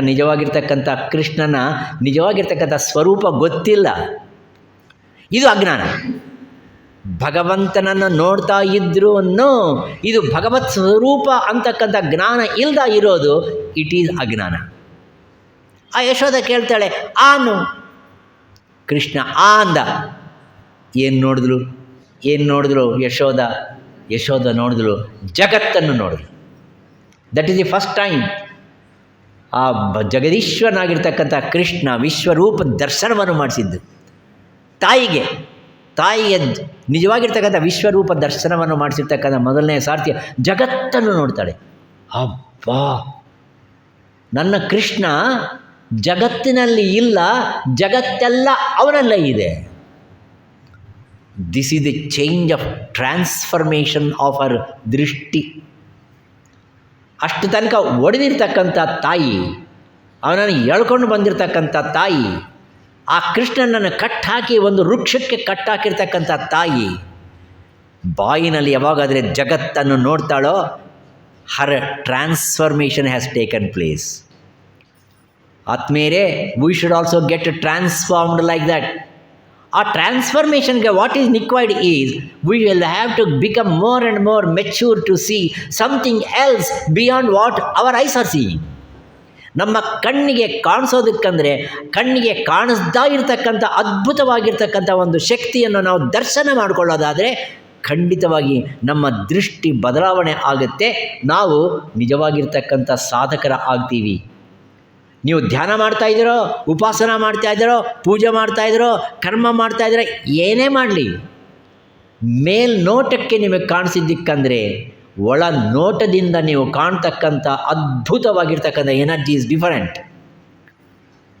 ಆವಾಗ ಆಶ್ಚರ್ಯ ಪಡ್ತಾಳೆ ಯಶೋದ. ಆವಾಗಲಿಂದ ಕೃಷ್ಣನ ಬಗ್ಗೆ ಅವಳ ಅಭಿಪ್ರಾಯನೇ ಬೇರೆ. ನನ್ನ ಕೃಷ್ಣ ಜಗದೀಶ್ವರ, ಇವನು ಜಗನ್ನಾಥ, ಇವನು ಜಗತ್ತಿಗೆ ನಾಥನಾಗಿದ್ದಾನೆ. ಅವನ ಬಗ್ಗೆ ಅವಳಿಗೆ ಇರ್ತಕ್ಕಂಥ ಪ್ರೀತಿ ವಿಶ್ವಾಸ ಹೋಗಿ ಭಕ್ತಿ ಪ್ರಪತ್ತಿಗಳು ಶುರುವಾಯಿತು. ನೋಡಿ, ಪ್ರೀತಿಯಿಂದ ಏನಾಯ್ತದು? ಭಕ್ತಿ ಆಯಿತು, ಉಪಾಸ್ಯ ದೈವವಾಯಿತು. ಅದೇ ಕೃಷ್ಣ ಅನೇಕ ರೀತಿಯಾಗಿರ್ತಕ್ಕಂಥ ಮಹಿಮೆಗಳನ್ನು ಯಾವಾಗಾದರೆ ತೋರಿಸ್ತಾನೋ, ಕಂಸನ ವಧನೆ ಮಾಡ್ತಾನೆ. ಅನೇಕ ರಾಕ್ಷಸರನ್ನು ವಧೆ ಮಾಡ್ತಾನೆ. ಆವಾಗ ಯಶೋಧ ಅಂದ್ಕೊಳ್ತಾಳೆ, ಓ ನನ್ನ ಮಗ ಸಾಮಾನ್ಯನಾಗಿರ್ತಕ್ಕಂಥವ್ರ ಅಲ್ಲ, ಕೇವಲ ನನ್ನನ್ನೇ ಅಲ್ಲ ಈ ಜಗತ್ತಿನೆಲ್ಲ ಎಲ್ಲ ವ್ಯಾಪಕವಾಗಿರ್ತಕ್ಕಂಥ ಮಹಾಪುರುಷ ನನ್ನ ಮಗ. ಇನ್ನು matured, she has become more matured to understand the real swarupa of Krishna. ಕೊನೆಗೆ ಯಶೋಧ ಮಾತೆಯನ್ನು ಮೀಟ್ ಮಾಡಿರ್ತಕ್ಕಂಥ ಸಂದರ್ಭದಲ್ಲಿ ಯಶೋಧ ಕೇಳ್ತಾಳೆ, ಕೃಷ್ಣ ನಿನ್ನಲ್ಲಿ ನನ್ನನ್ನು ಸೇರಿಸ್ಕೊ, ಇದು ಕೊನೆಯದು. I cannot live without you. I would like to become one with you. I would like to live in you. ಭಗವಂತನಲ್ಲಿ ನಾನು ವಾಸವನ್ನು ಮಾಡ್ತಕ್ಕಂಥ ಒಂದು ಆಶೀರ್ವಾದವನ್ನು ನನಗೆ ಕೊಡಿ. ಇದು ಏಕತ್ವವನ್ನು ಪ್ರತಿಪಾದನೆ ಮಾಡ್ತಕ್ಕಂಥ ಒಂದು ಚಿಕ್ಕ ಉದಾಹರಣೆಯೇ ಹೊರತು ಅನ್ಯವಲ್ಲ. ನಾನು ಯಾತಕ್ಕೆ ಈ ಮಾತು ಹೇಳಿದೆ ಅಂದರೆ, ಅಗ್ನಿನಯ, ಹಾಗೆ ಅಗ್ನಿ ಸ್ವರೂಪವನ್ನು ಹಾಗೆ ನೋಡಿ. ಆ ಅಗ್ನಿ ಹೊರಗಡೆನೂ ಇದೆ, ಆ ಅಗ್ನಿ ಒಳಗಡೆನೂ ಇದೆ. ಆ ಸೂರ್ಯನ ಹಿಂದೆ ಇರ್ತಕ್ಕಂಥದ್ದು ಯಾವುದು ಅಂದರೆ ಅದೇ ಅಗ್ನಿ ಸ್ವರೂಪ. ಅದು ಯಾರೂ ಅಲ್ಲ, ಅದು ನಾನೇ ಆಗಿದ್ದೇನೆ. ಯಾತಕ್ಕೆ ಅಂದರೆ ನನ್ನಲ್ಲಿ ಇರತಕ್ಕಂಥ ಯಾವ ಆತ್ಮವಸ್ತುವಾದರೆ ಉಂಟೋ ಅದೇ ಆತ್ಮವಸ್ತುವೇ ಅದು ಪ್ರಜ್ವಲ್ಯಮಾನ್ಯವಾಗಿ ಆ ಸೂರ್ಯನನ್ನು ಸಹಿತ ಬೆಳಗಿಸ್ತಕ್ಕಂಥ ಸ್ವಾಮಿ ಆಗಿದ್ದಾನೆ ಹೊರತು ಅನ್ಯವಲ್ಲ. The same speck of the Surya which is lighting the entire universe so bright, the same speck is there in my heart and heart. The speck in the heart is the same which is there outside. ಅಂತರ್ಬಹಿಶ್ಚ ತತ್ಸರ್ವಂ ವ್ಯಾಪ್ಯ ನಾರಾಯಣ ಸ್ಥಿತಃ. ಮತ್ತು ನಾನು ಯಾರು? ಮತ್ತು ಕರ್ಮಗಳನ್ನು ಮಾಡ್ತಾ ಮಾಡ್ತಾ ಮಾಡ್ತಾ ಮಾಡ್ತಾ ಯಾವುದೋ ಒಂದು ಸ್ಥಿತಿಯಲ್ಲಿ you begin to question, who am I then? For this there is a wonderful story I would like to tell you about Shankara. With this I will stop. This I must have told number of times. Shankara Bhagavat ಪಾದಾಚಾರ್ಯರು ತಿರುಪತಿ ಕ್ಷೇತ್ರದಿಂದ ಕಂಚಿ ಕ್ಷೇತ್ರಕ್ಕೆ ಬರ್ತಾ ಇದ್ದಾರೆ. Along with his disciples. He was seated there underneath a neem tree and he heard a cry from a distance. ಆರ್ತನಾದ ಕೇಳ್ತಾನೆ. ಶಿಷ್ಯರಿಗೆ ಹೇಳ್ತಾನೆ, ಅಲ್ಲಿ ಹೋಗಿ ಆರ್ತನಾದ ಆಗ್ತಾ ಇದೆ, ಆ ಆರ್ತನಾದ ಯಾರಿಂದ ಬರ್ತಾ ಇದೆ ಸ್ವಲ್ಪ ತಿಳ್ಕೊಂಡು ಬನ್ನಿ. I want to know who is that fellow who is crying like this. Disciples go and find out there was a leper. ಲೆಪ್ರಸಿಯಿಂದ ಬಾಧೆ ಪಡ್ತಕ್ಕಂಥ ಕುಷ್ಠ ರೋಗಿಯಿಂದ ಬಾಧೆ ಪಡ್ತಕ್ಕಂಥವನು ಅಲ್ಲಿ ತುಂಬ ಕಿರ್ಚ್ತಾ ಇದ್ದಾನೆ, ಬಾಧೆ ಪಡ್ತಾ ಇದ್ದಾನೆ. ಆವಾಗ ಹೇಳ್ತಾನೆ, ವಿ ಶಾಲ್ ಗೋ ದೇರ್, ನಾವು ಅಲ್ಲಿಗೆ ಹೋಗೋಣ ಅಂತಾನೆ. ಮಹಾತ್ಮರು ಅಂತ ಇಂಥವ್ರಾಗಬೇಕು. ಎಲ್ಲಿ ದುಃಖ ಇದೆಯೋ, ಎಲ್ಲಿ ಅಶಾಂತಿ ಇದೆಯೋ, ಎಲ್ಲಿ ಸಂಕಟ ಇದೆಯೋ ಅಲ್ಲಿಗೆ ಮಹಾತ್ಮರು ಹೋಗಲೇಬೇಕು. ಈ ಸಂದರ್ಭದಲ್ಲಿ ನಾನು ತುಂಬ ನಿಮ್ಮನ್ನು ಮೆಚ್ಚುತ್ತೀನಿ. ಶಾರದಾ ಆಶ್ರಮದಿಂದ ನೀವು ಮಾಡ್ತಕ್ಕಂಥ ಕೆಲಸ ಇದೆಯಲ್ವ, ಆ ಹಳ್ಳಿಗೆ ಹೋಗ್ತೀರಿ, ಈ ಹಳ್ಳಿಗೆ ಹೋಗ್ತೀರಿ, ಅಲ್ಲಿ ಭಗವದ್ಗೀತಾ ಪ್ರವಚನ ಇಡ್ತೀರಿ, ಆ ವಿವೇಕಾನಂದ ಸ್ವಾಮೀಜಿಯವ್ರ ಬಗ್ಗೆ ಹೇಳೋದಕ್ಕೆ ಹೋಗ್ತೀರಿ, ಅವರಿಗೆ ಪೆಪ್ಪರ್ಮೆಂಟ್ ಕೊಡ್ತೀರಿ, ಅವರಿಗೆ ಏನೋ ಒಂದು ತಿನ್ನು ಭಂಡಾರ ಕೊಡ್ತೀರಿ. ಅಷ್ಟೇ ಅಲ್ಲ, ಅಲ್ಲಿ ವೃದ್ಧಾಶ್ರಮಕ್ಕೆ ಬರ್ತೀರಾ, ಅವ್ರಿಗೆ ಏನೋ ನಿಮಗೆ ಕೈಲಾಗಿರ್ತಕ್ಕಂಥ ಸಹಾಯ ಮಾಡ್ತೀರಾ. ಯಾರನ್ನ ಒಬ್ಬರನ್ನ ತುಂಬ ಬಡವರಾಗಿರ್ತಕ್ಕಂಥವ್ರನ್ನ ಅವ್ರ ವಿದ್ಯಾಭ್ಯಾಸಕ್ಕೋಸ್ಕರ ಸ್ವಲ್ಪ ಕೊಡ್ತೀರಾ. What are these? ನೀವು ಮಾಡ್ತಕ್ಕಂಥದ್ದು ವೆರಿ ವರ್ಚುವಸ್ ವರ್ಕ್. ಅದು ನೀವು ಮಾಡಲೇಬೇಕಾಗಿರ್ತಕ್ಕಂಥದ್ದು. As very responsible citizens and also people with some sort of spiritual bent of mind, we should do this particular seva. ಮತ್ತು ಶಂಕರ ಹೋಗ್ತಾನೆ, ಕುಷ್ಠರೋಗಿ ಹತ್ರಕ್ಕೆ ಹೋಗ್ತಾನೆ. ಕುಷ್ಠರೋಗಿ ಹತ್ರ ನೋಡ್ತಾನೆ. ಕುಷ್ಠರೋಗಿಯನ್ನು ಎಲ್ಲ ಶರೀರವನ್ನು ಮುಟ್ಟಿ ಅದನ್ನು ತಟ್ಟಿ, ಏನಪ್ಪ ಇಲ್ಲಿ ಬಿದ್ದಿದೆಯಾ ಅಂತ. ಅವನು ಹೇಳ್ತಾನೆ, ಸ್ವಾಮಿ ನಾನು ಪಕ್ಕದ ಹಳ್ಳಿಯವನು, ನನಗೆ ಕುಷ್ಠು ಬಂದಿದೆ, I am suffering from leprosy and people feel that I should not be there in the village. If I am there in the village will not have the growth of the rather crops, or they will not get water, they will not get rain, and I am regarded as a curse to them. ನನಗೊಂದು ಶಾಪ. ಅದಕ್ಕೋಸ್ಕರ ಎಲ್ಲರೂ ಸೇರಿ ಇಲ್ಲಿ ಬಿಸಾಕಿ ಹೋಗಿದ್ದಾರೆ. ತುಂಬ ಒಳ್ಳೆಯ ಕೆಲಸ ಮಾಡಿದ್ದಾರೆ. Don't complain, comply, don't complain. ಮತ್ತು ಏನು ಮಾಡಬೇಕು? ಸ್ವಾಮಿ, ನಿಮ್ಮನ್ನು ನೋಡ್ತಾ ಇದ್ದರೆ ನಾನು ಆ ಜ್ಯೋತಿಯನ್ನು ನೋಡ್ದಂಗಿದೆ, ನನಗೆ ಜ್ಯೋತಿಯನ್ನು ನೋಡ್ದಂಗಿದೆ. ಹಾಗಾದರೆ ನಾನು ಚಿಕ್ಕ ಚಿಕ್ಕ ಪ್ರಶ್ನೆಗಳು ಕೇಳ್ತೀನಿ. Can you answer me? I would like to put some questions to you. Are you capable of answering that? Shankara is an epitome of knowledge. ಜ್ಞಾನದ ಇನ್ನೊಂದು ಜ್ಯೋತಿ ಶಂಕರ. ಅಲ್ಲಿ ಮಲಗಿರ್ತಕ್ಕಂಥ ಕುಷ್ಠ ರೋಗಿ, ನಿರಕ್ಷರ ಕುಕ್ಷಿ, ಅವರು ಪ್ರಶ್ನೆ ಕೇಳೋದು, ಇವರು ಉತ್ತರ ಕೊಡಿದೆ ಅಂಥದ್ದು. ಅವನು ಹೇಳ್ತಾನೆ, ನಿಮ್ಮ ಆಶೀರ್ವಾದ ಇದ್ದರೆ ಹೇಳ್ಬೋದೇನೋ. ಇದು ನಮಗೆ ಕಲಿಬೇಕು. ಯಾವಾಗಲೂ we should become so humility ಅನ್ನೋದು, ನಮಗೆ ವಿನಯ ವಿಧೇಯತ ಅನ್ನೋದು ಹಂಗಿರಬೇಕು. ಏನೋ ಭಗವಂತನ ಆಶೀರ್ವಾದ ಇದ್ದರೆ ಫಸ್ಟ್ ರ್ಯಾಂಕ್ ಬರ್ಬೋದೇನೋ. ಆದರೆ ನಾನು ಮಾಡಬೇಕಾಗಿರ್ತಕ್ಕಂಥ ಕರ್ತವ್ಯ ನಾನು ಮಾಡಲೇ ಮಾಡ್ತೀನಿ. ಬಟ್ ಫಸ್ಟ್ ರ್ಯಾಂಕ್ ಬರ್ತೋ ಸೆಕೆಂಡ್ ರ್ಯಾಂಕ್ ಬರ್ತೋ ಗೊತ್ತಿಲ್ಲ. Let me try for that. ಆ ಕುಷ್ಠರೋಗಿ ಹೇಳ್ತಾನೆ, ನಿಮ್ಮ ಕ್ವಶನ್ಸ್ಗೆ ಆನ್ಸರ್ ಕೊಡಬಲ್ಲೆ ಅನ್ನಿಸುತ್ತೆ ನನಗೆ. ಕಿಂ ಜ್ಯೋತಿಸ್ತವ ಭಾನುಮಾನ್ ಅಹನಿಮೇ ರಾತ್ರೌ ಪ್ರದೀಪಾದಿಕಂ. ಇದು ಏಕಶ್ಲೋಕಿ ಗೀತ ಅಂತಾರೆ. ಕಿಂ ಜ್ಯೋತಿಸ್ತವ, for you what is the light? What is the real the light that you are going to see during the day time?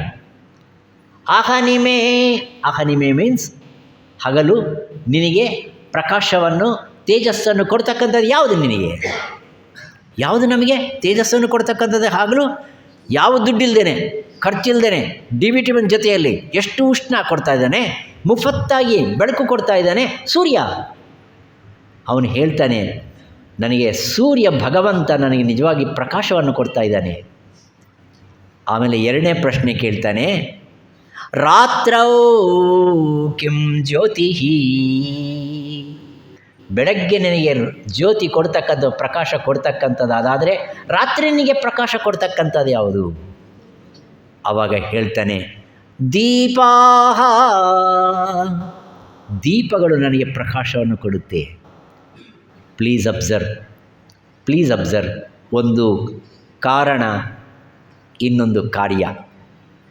ದೂರದಲ್ಲಿರ್ತಕ್ಕಂಥ ಸೂರ್ಯ ಕಾರಣ, ಇಲ್ಲಿ ಹತ್ತಿರ ಇರತಕ್ಕಂಥದ್ದು ದೀಪ, ಅದು ಕಾರ್ಯ. ಅದು ಪ್ರಕಾಶವನ್ನು ಕೊಡುತ್ತೆ, ಇದು ಪ್ರಕಾಶವನ್ನು ಕೊಡುತ್ತೆ. ಅದೂ ಸುಡುತ್ತೆ, ಇದೂ ಸುಡುತ್ತೆ. ನಮ್ಮನೆ ದೀಪ ನಮ್ಮನ್ನೇನು ಮಾಡುತ್ತೆ ಅಂತಂದು ಕೈ ಹಿಡಿ. ಸುಡುತ್ತಾ ಇಲ್ವೋ ಸ್ವಲ್ಪ ಟೆಸ್ಟ್ ಮಾಡಿ, ಖಂಡಿತ ಸುಡುತ್ತೆ. ಇದರಲ್ಲೇ ಸುಡ್ತಕ್ಕಂಥ ಶಕ್ತಿ ಇದೆ, ಅದೂ ಸುಡ್ತಕ್ಕಂಥ ಶಕ್ತಿ ಇದೆ. ಆ ಕುಷ್ಠರೋಗಿ ಹೇಳ್ತಾನೆ, ದೂರದಲ್ಲಿ ಇರತಕ್ಕಂಥ ಸೂರ್ಯ ಬೆಳಕು ನನಗೆ ಬೆಳಗ್ಗೆ, ರಾತ್ರಿ ಹೊತ್ತು ನಿಜವಾಗಿರ್ತಕ್ಕಂಥ ಪ್ರಕಾಶ ಕೊಡ್ತಕ್ಕಂಥದ್ದು ದೀಪಾಹ. ಹಾಗಾದರೆ ಈ ಎರಡನ್ನು ನೋಡ್ತಕ್ಕಂಥ ದೀಪ ಯಾವುದಪ್ಪ? ಸೂರ್ಯನನ್ನು ನೋಡಿದ್ರೆ ಕಾಣಿಸ್ತಾನೆ, ಇದು ನೋಡಿದ್ರೆ ಕಾಣಿಸ್ತೆ. ಈ ಎರಡಕ್ಕೂ ಕಾರಣೀಭೂತಕವಾಗಿರ್ತಕ್ಕಂಥದ್ದು ಯಾವುದು ಮತ್ತೆ? ಆವಾಗ ಹೇಳ್ತಾನೆ, ಚಕ್ಷುಹು. ಇಲ್ಲಿ ಮತ್ತೆ ಇದೆಯಾ? ಇಲ್ಲಿ ಚಕ್ಷು ಜ್ಞಾನ, ಈ ಅಗ್ನಿಜ್ಞಾನ ಎಲ್ಲಿಂದ ಬಂತು? ಮತ್ತೆ ಅಲ್ಲಿ ಅಗ್ನಿಜ್ಞಾನ ಇದೆ, ಅಲ್ಲಿ ಸೂರ್ಯಜ್ಞಾನ ಇದೆ, ಇಲ್ಲಿ ಅಗ್ನಿಜ್ಞಾನ ಇದೆ. ಮತ್ತು ಇಲ್ಲಿ ಯಾರಿದ್ದಾರೆ? ಮತ್ತೆ ನಿನ್ನ ಚಕ್ಷುನಲ್ಲಿ ಯಾರಿದ್ದಾರೆ? ಅಗ್ನಿ ಇದೆ. ಇದು ಇಲ್ಲ ಅಂದ್ಕೊಳ್ಳಿ, ಸೂರ್ಯನೂ ಕಾಣಿಸೋದಿಲ್ಲ, ದೀಪನೂ ಕಾಣಿಸೋದಿಲ್ಲ.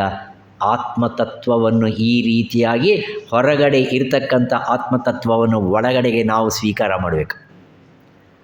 ಅದಾದ ಮೇಲೆ ಇನ್ನೊಂದು ಪ್ರಶ್ನೆ ಕೇಳ್ತಾನೆ, ತಸ್ಯ ನಿಮೀಲನಾದಿ ಸಮಯೇ ಕಿಂ ಜ್ಯೋತಿ. If you close your eyes, what is the light for you? ಎಲ್ಲರೂ ಕಣ್ಣು ಮುಚ್ಕೊಳ್ಳಿ, ಕುಂಭಮೇಳ ಅಂದ್ಕೊಳ್ಳಿ. ಕಣ್ಣು ಮುಚ್ಕೊಂಡು ಕುಂಭಮೇಳ ಅಂದ್ಕೊಳ್ಳಿ. ಕುಂಭಮೇಳ ನೋಡ್ತೀರಾ ಇಲ್ವೋ? ನೋಡಿ, ಯಾರು ಮುಚ್ಕೊಂಡೇ ಇಲ್ಲ. ಓಹೋ, you would like to go and see that perhaps. ನೀವು ಏನೇ ಅಂದ್ಕೊಳ್ಳಿ, ನೀವು ಕಣ್ಣು ಮುಚ್ಚಿಕೊಂಡು ಸ್ವಲ್ಪ ಸಂಕಲ್ಪ ಮಾಡಿದ್ರೆ ಸಾಕು, ಸಮಸ್ತ ಜಗತ್ತನ್ನು ನೋಡ್ತೀರಿ. ಈ ಕಣ್ಣಿಗೆ ಕಣ್ಣಾಗಿರ್ತಕ್ಕಂಥದ್ದು ಇನ್ನೊಂದಿದೆ ನಿಮ್ಮಲ್ಲಿ. ಯಾವುದು? ನಿಮ್ಮಲ್ಲೇ ಇದೆ ಅದು. ಜ್ಞಾನ ಅನ್ನೋದು ನನಗೆ ಐ ಡೋಂಟ್ ಅಂಡರ್ಸ್ಟ್ಯಾಂಡ್. ಜ್ಞಾನ ಅಂದರೆ ಏನು ಅನ್ನೋದು ಮತ್ತೆ ಕ್ವಶನ್ ಕೇಳಬೇಕಾಗುತ್ತೆ. ನಿಮ್ಮ ಒಳಗಡೆ ಈ ಕಲ್ಪನಾ ಲೋಕವನ್ನು ಪ್ರಕಾಶಮಾನವಾಗಿ ಮಾಡತಕ್ಕಂಥದ್ದು ಯಾವುದೋ ಒಂದು ಇನ್ಸ್ಟ್ರೂಮೆಂಟ್ ಇದೆ. That is also in instrument. ಬುದ್ಧಿ. ಅದೇನದು? ಬುದ್ಧಿ. ಆದ ಕಾರಣವೇ ಶಾಸ್ತ್ರದಲ್ಲಿ ಹೇಳ್ತಾರೆ, ಬುದ್ಧಿ ಗಿರಿತಿ ಸೂರ್ಯ. ಸೂರ್ಯನ ಅಂಶವೇ ಬುದ್ಧಿ. ಆ ಬುದ್ಧಿಯನ್ನು ಪ್ರಚೋದನೆ ಮಾಡೋ ಮಂತ್ರನೇ ಧಿಯೋ ಯೋನಃ ಪ್ರಚೋದಯಾತ್. ಅದು ಗಾಯತ್ರಿ ಮಂತ್ರ. ನಿನ್ನ ಬುದ್ಧಿಮಂತನಿಗೆ ಪ್ರಕಾಶ ಜಾಸ್ತಿ, ಬುದ್ಧಿಹೀನನಿಗೆ ಪ್ರಕಾಶ ಇಲ್ಲ. ಆದ ಕಾರಣವೇ ಬುದ್ಧಿಯೇ ಪ್ರಕಾಶ ನನಗೆ ಕೊಡ್ತಾ ಇದೆ, ಒಳಗಡೆ ಕೊಡ್ತಾ ಇದೆ. ಕೊನೆಯ ಪ್ರಶ್ನೆ, ನೀವು ಯೋಚನೆ ಮಾಡಬೇಕಾಗಿರೋ ಪ್ರಶ್ನೆ, ಚಿಂತನೆ ಮಾಡತಕ್ಕಂಥ ಪ್ರಶ್ನೆ, ಧಿಯೋ ದರ್ಶನೆ ಕಿಂ ಜ್ಯೋತಿ. ಆ ಬುದ್ಧಿ ಅಂತಕ್ಕಂಥ ಯಾವ ಜ್ಯೋತಿ ಇದೆಯೋ ಅದನ್ನು ಪ್ರಕಾಶಮಾನವಾಗಿ ಮಾಡ್ತಕ್ಕಂಥ ಜ್ಯೋತಿ ಇನ್ಯಾವುದಿದೆ? ನಿದ್ದೆ ಮಾಡ್ತಾ ಇದ್ದೀರಿ, ಅವಾಗ ಬುದ್ಧಿ ಇದೆಯಾ? ಬುದ್ಧಿ ಇಲ್ಲ. ಮನಸ್ಸಿದೆಯಾ? ಮನಸ್ಸಿಲ್ಲ. ಚಿತ್ತವಿದೆಯಾ? ಇಲ್ಲ. ಅಹಂಕಾರವಿದೆಯಾ? ಇಲ್ಲ.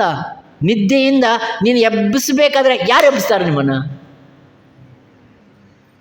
You are all doctors, you was tell me now. ನಿದ್ದೆ ಮಾಡಿದಿರಿ, ಯಾರೋ ಒಂದು ಸ್ಪಂದನ ಶಕ್ತಿ ನಿಮ್ಮನ್ನು ಎಬ್ಬಿಸ್ತೆ. What is that? ಅದು ಅಲ್ಲಿ ಯಾರೂ ಇಲ್ಲ.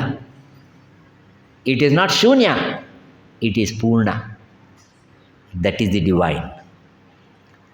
ಯಾವುದು ನಿಮ್ಮನ್ನು ಆಗಾಗ್ಗೆ ಎಚ್ಚರಿಕೆಗೊಳಿಸಿ ನಿನ್ನ ಶರೀರ ಆದ್ಯಂತ ಆಗತಕ್ಕಂಥ ಕ್ರಿಯೆಗಳನ್ನೆಲ್ಲ ಯಾವುದನ್ನು ಪ್ರಾರಂಭವನ್ನು ಮಾಡಿಸ್ತಕ್ಕಂಥ ಒಂದು ದಿವ್ಯ ಚೈತನ್ಯ ಶಕ್ತಿ ಇದೆಯೋ, ಯಾವುದಾದರೆ ಈಶಾವಾಸ್ಯಮಿದಂ ಸರ್ವಂ ಯತ್ಕಿಂಚಿ ಜಗತ್ಯಾಂ ಜಗತ್ತಂದು ಹೇಳಲ್ಪಟ್ಟಿದೆಯೋ ಅಂಥ ಸ್ವರೂಪವೇ ಅದೇ ಅಗ್ನಿ ಸ್ವರೂಪ, ಅದೇ ಸೂರ್ಯ ಸ್ವರೂಪ.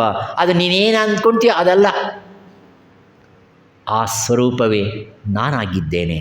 ಆ ಕುಷ್ಠರೋಗಿ ಹೇಳ್ತಾನೆ, ಅಹಂ ಪರಮತೋ ಜ್ಯೋತಿ, ನಾನೇ ಆ ಜ್ಯೋತಿ ಸ್ವರೂಪಕನ ಆಗಿದ್ದೇನೆ. This is the ultimate. ಇದಕ್ಕಂದರೆ ಇನ್ನು ಉಳಿದಿರ್ತಕ್ಕಂಥದ್ದು ಏನೂ ಇಲ್ಲ. ಈ ಸ್ಥಿತಿಗೆ ನೀವು ಬರಬೇಕಾದರೆ ಒಂದು ಒಳ್ಳೆಯ ಪಥ ಇದೆ ಸ್ವಾಮಿ. ನನ್ನ ಸೆನ್ಸಸ್ಸನ್ನು, ನಮ್ಮ ಇಂದ್ರಿಯಗಳನ್ನು ಒಳ್ಳೆಯ ಪಥದಲ್ಲಿ ನನಗೆ ಹೋಗೋದಕ್ಕೆ ಅನುವು ಮಾಡಿಕೊಡು. ಸುಪಥಾರಾಯೇ ಅಸ್ಮಾನ್ ವಿಶ್ವಾನಿ ದೇವ ವಯುರಾನಿ ವಿದ್ವಾನ್.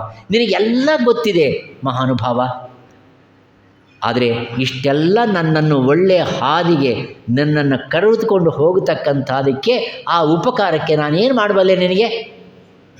ವಿಧೇಮ, ನಾನು ನಮಸ್ಕಾರವನ್ನು ಮಾಡುತ್ತೇನೆ. ನಮಮ ನಮಸ್ಕಾರ ಅಂದರೆ ಹಿಂಗಲ್ವ? ಇದೆ ಅಲ್ವ ನಮಸ್ಕಾರ? ನಮಮ ಅಂದರೆ ಮಮ ಅಂದರೆ ಏನಪ್ಪ? ನಾನು. ಮಮ ಅಂದ್ರೇನು? ನಾನು. ಎಲ್ಲಿ ಓಡ್ಕೊತಾ ಇದ್ದೀರಿ ನೀವು? ಎದೆ ಓಡ್ಕೊಳ್ಳೋದು. ಮಮ, ನಾನಲ್ಲ. ಯಾರು? ನೀನೇ ಅನ್ನೋವಾಗ ನೀನು ಯಾರನ್ನು ಉದ್ದೇಶಿಸಿ ಹೇಳ್ತಾ ಇದ್ದೀರಿ ಅಂದರೆ ಒಳಗಡೆ ಇರ್ತಕ್ಕಂಥ ಆತ್ಮಸ್ವರೂಪವನ್ನು ಉದ್ದೇಶಿಸಿ ನೀನೇ. ಆ ನೀನು ಅನ್ನೋದನ್ನು ಪೂರ್ಣಮದಃ ಪೂರ್ಣಮಿದಂ ಪೂರ್ಣಾತ್ ಪೂರ್ಣಮುದಚ್ಯತೆ ಪೂರ್ಣಸ್ಯ ಪೂರ್ಣಮಾದಾಯ ಪೂರ್ಣಮೇವಾವಶಿಷ್ಯತೆ. ಓಂ ಶಾಂತಿ ಶಾಂತಿ ಶಾಂತಿ. Thank you.